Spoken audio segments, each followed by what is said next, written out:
ఓం శ్రీ మాత్రే నమః. ఛానల్లోకి స్వాగతమండి. బ్రహ్మం గారి కాలజ్ఞానం ప్రకారం మేషరాశి వారి పూర్తి జాతకం బయటపడింది. ఇక దీని నుంచి తప్పించుకోలేరు. ఈ వీడియో చూడకపోతే మీరే నష్టపోతారు. మరి బ్రహ్మం గారి కాలజ్ఞానం ప్రకారం ఈ రాశి వారి జాతకం ఎలా ఉండబోతుంది? వారికి ఆగస్టు 25, 26 తేదీల్లో ఏ విషయాల్లో జాగ్రత్తగా ఉండాలి? అలాగే మీరు చేసుకోవలసిన దేవతారాధన, పాటించవలసిన పరిహారాల గురించి ఈ వీడియోలో మనం వివరంగా తెలుసుకుందాం. కానీ అంతకంటే ముందుగా మన ఛానల్ని ఎవరైనా సబ్స్క్రైబ్ చేసుకోకపోయినట్లయితే సబ్స్క్రైబ్ చేసుకొని పక్కనే ఉన్న బెల్ ఐకాన్ నొక్కి ఆల్ సెలెక్ట్ చేసుకుంటే మేము ఇలాంటి వీడియోస్ అప్లోడ్ చేయగానే ముందుగా మీకు నోటిఫికేషన్ వస్తుంది. అలాగే వీడియో నచ్చినట్లయితే లైక్ చేసి మీ ఫ్రెండ్స్కి షేర్ చేసుకోవడం మర్చిపోకండి. అలాగే వీడియోని ఎక్కడా కూడా స్కిప్ చేయకుండా చివరి వరకు చూస్తేనే మేమేం చెబుతున్నామో మీకు పూర్తిగా అర్థమవుతుంది. అలాగే జై శ్రీరామ్ అని కామెంట్ చేయడం మర్చిపోకండి. ఇక వివరాల్లోకి వెళితే, ప్రస్తుతం నడుస్తున్న రోజుల్లో ఈ రాశి వారికి గురుగ్రహం అనుకూలించడం వల్ల వీరికి వృత్తి, ఉద్యోగ, వ్యాపారాల్లో ఎటువంటి ఇబ్బందులు లేకుండా ముందుకు వెళ్తారు. ఆర్థికంగా లాభదాయకంగా ఉంటుంది. వివిధ వనరుల నుండి ధనలాభం ఉంటుంది. పెట్టుబడులపై మంచి ప్రతిఫలం లభిస్తుంది. స్థిరాస్తి కొనుగోలు చేస్తారు. అంతేకాకుండా ఈ సమయంలో కొత్త పనులు ప్రారంభించడం వల్ల ఊహించని విజయాలు సాధించే అవకాశాలు కూడా ఉన్నాయి. అలాగే నిలిచిపోయిన పనులు కూడా పూర్తవుతాయి. ఆర్థిక పరంగా ఎంతో శుభప్రదంగా ఉంటుంది. అలాగే ఉద్యోగాలు చేస్తున్న వారికి సులభంగా పదోన్నతులు కూడా లభించే ఛాన్సులు ఉన్నాయి. కుటుంబ జీవితంలో సమస్యలు కూడా తొలగిపోతాయి. అలాగే ఆర్థిక సమస్యలు కూడా రాకుండా ఉంటాయి. ముఖ్యంగా విద్యారంగానికి సంబంధం ఉన్న వ్యక్తులకు విశేష ప్రయోజనాలు కలుగుతాయని జ్యోతిష్య శాస్త్ర నిపుణులు తెలియజేస్తున్నారు. అలాగే వ్యాపారాలు చేసేవారికి సులభంగా విజయాలు కలుగుతాయి. ఇక ఈ యొక్క రాశి వారికి మనం చూసుకున్నట్లయితే కనుక ఇక పూర్తి జాతకం ప్రకారం ఎంతో చక్కగా వారి యొక్క లైఫ్ అనేది ముందుకు సాగుతుంది. అయితే వారి జీవితం ముందుకు వెళ్ళడానికి కావలసిన పరిస్థితులైతే వీళ్ళకి అనుకూలించకపోయినా వాటిని జాగ్రత్తగా అధిగమించుకుంటూ ముందుకు వెళ్తారు. వీళ్ళు చాలా కష్టపడతారు. అయితే ఎంత కష్టపడినా కూడా, ఎన్ని కష్టాలు వచ్చినా కూడా వీళ్ళు భయపడరు. ఆ కష్టాలను చూసి దూరంగా వీళ్ళు అస్సలు పారిపోరు. ప్రతి కష్టాన్ని అధిగమించే ప్రయత్నం చేస్తారు. దాన్ని ఎలాగైనా సాధించే ప్రయత్నం చేస్తారు. అయితే వాళ్ళ జీవితం ఎన్ని కష్టాల వైపు నడుస్తుందో అదే విధంగా వీళ్ళ యొక్క జీవితంలో అదృష్టం కూడా చాలా దగ్గరగా ఉంటుంది. ఈ రాశివారు అదృష్టవంతులని చెప్పి నలుగురు మాట్లాడుకునే విధంగా వీళ్ళ యొక్క లైఫ్ అనేది ఉంటుందని చెప్పొచ్చు. ఈ రాశివారు ఎప్పుడూ కూడా విలాసవంతమైన జీవితాన్ని గడపటానికి ఇష్టపడతారు. పరిస్థితులు కూడా దానికి అనుకూలంగా ఉంటాయి. వీళ్ళ యొక్క లైఫ్ స్టేటస్ ప్రకారం చూసుకున్నట్లయితే ఈ రాశి వారి లైఫ్ స్టార్ట్ చేసినప్పుడు, అంటే టీనేజ్లో కావచ్చు, లేకపోతే వివాహం జరిగిన తర్వాత లైఫ్ స్టార్ట్ చేసినప్పుడు ఎలా ఉంది, దానికి ముందు వాళ్ళ లైఫ్ ఎలా ఉందని చూసుకుంటే మనకి తేడా అనేది తెలుస్తుందన్నమాట. ఎందుకంటే వాళ్ళ యొక్క జీవితం, అంటే పెళ్లికి ముందు లేదా వారి యొక్క కెరియర్ లైఫ్ని స్టార్ట్ చేయడానికి ముందు, లైఫ్ స్టార్ట్ చేసిన తర్వాత కూడా చాలా తేడా అనేది క్లియర్గా కనబడుతుందన్నమాట. ఇక అదేవిధంగా ఈ రాశి వారు చాలా సహనంతో ఉంటారు. కోపం ఎక్కువగా ఉంటుంది. వీళ్ళకి కోపం ఎక్కువగా వచ్చేది ఎప్పుడంటే వీళ్ళు సహనాన్ని కోల్పోయినప్పుడే. కాబట్టి ఈ రాశి వాళ్ళు కూడా ఎంతో చక్కగా నిదానంగా ఉంటారు. దాంతోపాటు చాలా సహనం, ఓర్పు కలిగి ఉంటారు. కానీ వీళ్ళని ఎవరైనా కావాలని రెచ్చగొట్టడం లేదా వీళ్ళు చేసే పనుల్లో తలదూర్చడం చేశారంటే వీళ్ళకి వచ్చే కోపం అంతా ఇంతా కాదు.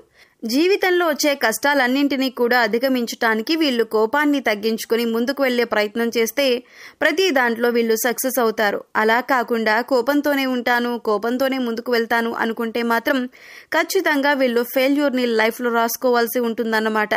ముఖ్యంగా ఈ రాశివారు ఆరోగ్యం విషయంలో జాగ్రత్తగా ఉండకపోతే చాలా బలహీనులైపోతారు. ఆరోగ్య విషయంలో ఎన్ని రకాల జాగ్రత్తలు తీసుకోవాలో అన్ని రకాల జాగ్రత్తలు ఈ రాశివారు తీసుకోవాల్సిందే అని చెప్పబడుతుంది. ఎందుకంటే ఆరోగ్య సమస్యలు తొందరగా చుట్టుముడతాయి, అదేవిధంగా తొందరగా తగ్గుతాయి కూడా.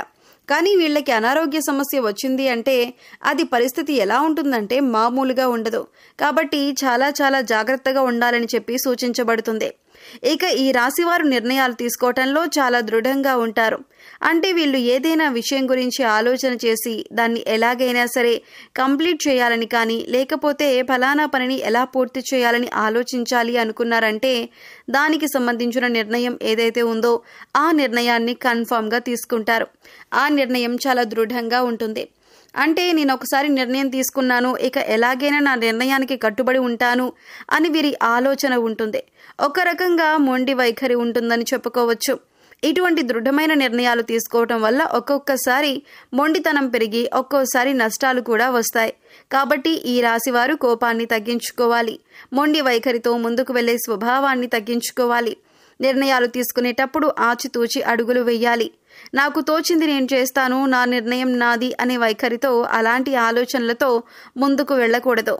వీళ్ళు మొండి పట్టుదలను వదలాలి. అయితే ఈ రాశి వారు మొండిగా ఉంటారు, బలవంతులు అంటున్నారు, వాళ్ళు అనుకున్నదే చేస్తారని అంటున్నారు. మరి ఎక్కడా లొంగరా అనే విషయానికొస్తే ఖచ్చితంగా వీళ్ళు ప్రేమ విషయంలో తల్లి ప్రేమకు మాత్రమే వీళ్ళు దాసోహం అవుతారని చెప్పొచ్చు. ఎందుకంటే ప్రతి ఒక్కరికి కూడా ఒక వీక్ పాయింట్ ఉంటుంది కదా. అలా ఈ రాశి వారు ఎంత కోపిష్ఠులుగా ఉన్నా, మొండివాళ్లుగా ఉన్నా, అనుకున్నది సాధించడానికి ఏదైనా చేసేవారుగా ఉన్నా కూడా ఏదో ఒక చోట ఆగే పరిస్థితి ఉంటుంది. అలా అనేటటువంటి పరిస్థితి కానీ, హక్కు కానీ తల్లికి మాత్రమే ఇస్తారు. ఇక ఎవరి మాట వినిపించుకోరు. ఒక రకంగా చెప్పాలంటే ఈ రాశి వారికి తల్లి ప్రేమ అంటే చాలా ఇష్టం. తల్లి ప్రేమ వెనకాల వీళ్ళు ఉండటానికి ఇష్టపడుతుంటారు. ఇక ఈ రాశి వారికి ఉన్న మరొక బలహీనత ఏంటి అంటే, ఈ రాశివారు ఎవరినైనా ప్రేమిస్తే కనుక ఆ వ్యక్తి ప్రేమకు లొంగిపోతారు. అంటే వాళ్ళ చేతిలో కీలుబొమ్మగా మారిపోతారు. కొంతమంది వారి యొక్క భాగస్వామి లేదా ప్రేమించిన వ్యక్తి యొక్క ప్రేమకు లొంగిపోయారు అంటే ఇక ఈ రాశివారు వాళ్ళ చేతిలో కీలుబొమ్మగా మారిపోతారు. ఎలాంటి కార్యాన్నైనా కూడా వీళ్ళు సులభంగా చేసేస్తారు. అది కూడా ఎప్పుడు వాళ్ళు ఏం చెప్తే అది అన్న రీతిలో ముందుకు వెళ్ళేటటువంటి పరిస్థితిలోకి కొంతమంది వచ్చేస్తారు. అలాంటి స్థితిగతులు ఈ యొక్క రాశి వారి జాతకంలో ఉంటాయన్నమాట. కాబట్టి ఈ విషయంలో జాగ్రత్తగా ఉండాలి. ఈ రాశి వారు ప్రేమించినా కూడా ప్రేమించిన వ్యక్తితో ఎంతవరకు ఉండాలో అంతవరకే అని ఆలోచన చేసుకుంటూ ఉండాలి. అయితే వీరికి విలాసాల కోసం డబ్బు వృధాగా ఖర్చు చేయబుద్ధి కాదు. వీళ్ళు జాగ్రత్తగా ఉండటం వల్ల డబ్బు దాచిపెడతారు. కానీ మీరు జాగ్రత్తగా పరిశీలిస్తే గనుక పెద్ద వ్యాపారంలో కానీ, స్పెక్యులేషన్లో కానీ నష్టపోయే అవకాశం ఉంది. కాబట్టి పెద్ద పెద్ద వ్యాపారాలు జోలికి వీళ్ళు వెళ్లకుండా ఉండటం మంచిదే. వ్యాపారం హై రేంజ్లో పెట్టుకోవాలి అని ఆలోచన చేసి నష్టపోయిన తర్వాత బాధపడే కంటే ముందే ఆలోచించి అడుగు వేయటం చాలా మంచిదని చెప్పబడుతోంది. ఇంకా ఈ యొక్క రాశి వారికి మరొక బ్యాడ్ హ్యాబిట్ ఏంటంటే, ఒక రకంగా చెప్పాలంటే అది మంచిదే. ఒక చోట ఏదైనా పనిలో వాళ్ళు నిమగ్నమయ్యారు అనుకోండి, నిద్ర గురించి కానీ తిండి గురించి కానీ ఏమీ పట్టించుకోరు. చుట్టుపక్కల ఏం జరుగుతుంది అనేది కూడా పట్టించుకోరన్నమాట. కాబట్టి వీళ్ళు ఈ విషయంలో ఆసక్తి చూపించకపోవటం వల్ల, శ్రద్ధ చూపించకపోవటం వల్ల ఆరోగ్యం క్రమేపీ క్షీణించే అవకాశాలు ఎక్కువగా కనిపిస్తున్నాయి. ఈ రాశి వారికి ఆరోగ్య సంబంధ విషయాలకు వస్తే ఊపిరితిత్తులు, శ్వాస సంబంధ వ్యాధులకి ఎక్కువగా గురవుతారు. ఈ రాశి వారు ఇతరుల మాటలను అస్సలు లెక్క పెట్టరు. ఈ రాశి వారికి మధ్య వయస్సు నుండి జీవితం చాలా అద్భుతంగా ఉంటుంది. అంటే వీళ్ళు అనుకున్నటువంటి జీవితాన్ని అప్పటి నుంచి చూస్తారు. అత్యున్నత స్థాయికి చేరి మంచి పదవులు పొందే అవకాశాలు వీళ్లకు ఎక్కువ ఉన్నాయి. మంచి ధన సంపాదన, స్వగృహం నిర్మించుకోవటం జరుగుతుందన్నమాట. ఇలా ఈ రాశి వారు చాలా వరకు వాళ్ళ జీవితంలో ముందుకు వెళ్తారు. ఏ విషయంలోనైనా ఖచ్చితంగా వ్యవహరిస్తారు. వ్యాపార విస్తరణలో బంధువుల నుంచి, జీవిత భాగస్వామి వైపు నుంచి చాలా సపోర్ట్ కూడా లభిస్తుంది. ఎన్ని మంచి ఫలితాలు ఉన్నప్పటికీ కూడా ఈ రాశివారు జాగ్రత్తగా ఉండాల్సిన విషయం ఏంటి అంటే ఆరోగ్య విషయం. అలాగే ఆరోగ్య విషయంలో జాగ్రత్తగా ఉండకపోతే మీకొచ్చే అనారోగ్య సమస్యల నుంచి తప్పించుకోలేరు. కాబట్టి ఆరోగ్యాన్ని ఎక్కడా కూడా అశ్రద్ధ చేయకండి. ఆరోగ్య సమస్యలు ఏవైతే ఉన్నాయో అవి మాత్రమే మిమ్మల్ని కృంగదీయగలవు. ఆర్థిక ఇబ్బందులు కాదు, శారీరక శ్రమకు సంబంధించింది కాదు, వృత్తి వ్యాపారమైన ఇబ్బందులు కాదు. మిమ్మల్ని ఆరోగ్య విషయంలో మాత్రమే దెబ్బ కొట్టే పరిస్థితులే కనిపిస్తూ ఉన్నాయి. ఆ విషయాలు మాత్రమే మీకు ఎక్కువగా ఇబ్బందులు ఎదురయ్యే పరిస్థితి ఉంది. కాబట్టి ఆరోగ్యాన్ని అశ్రద్ధ చేయకండి. అశ్రద్ధ చేశారంటే మీరు చాలా నష్టపోతారు. అయితే ఈ రాశి వారు ఎక్కువగా శివారాధన చేస్తుంటే మంచిది. మాస శివరాత్రి రోజున శివుడికి అభిషేకం చేయించుకోండి. అలాగే నవగ్రహాలకు 11 ప్రదక్షిణలు చేసి నమస్కరించుకోండి. గోమాతకు గడ్డి తినిపించండి. సమయం దొరికినప్పుడు గోసేవ చేసుకోవటానికి ప్రయత్నించండి. మూగజీవాలకు, పశుపక్షాదులకు తాగటానికి నీరు, తినటానికి ఆహారాన్ని ఏర్పాటు చేయండి. ఇలా చేసినట్లయితే గత జన్మలో చేసిన పాపకర్మల యొక్క దుష్ఫలితాలు తొలగిపోతాయి. సో చూశారు కదండి, మేషరాశి వారి గురించి తెలుసుకున్నారు కదా. ఈ వీడియో మీకు నచ్చినట్లయితే లైక్ చేయండి. మీ ఫ్రెండ్స్ అండ్ ఫ్యామిలీ మెంబర్స్లో మేషరాశి వారు ఉంటే వారితో ఈ వీడియోని షేర్ చేసుకోండి.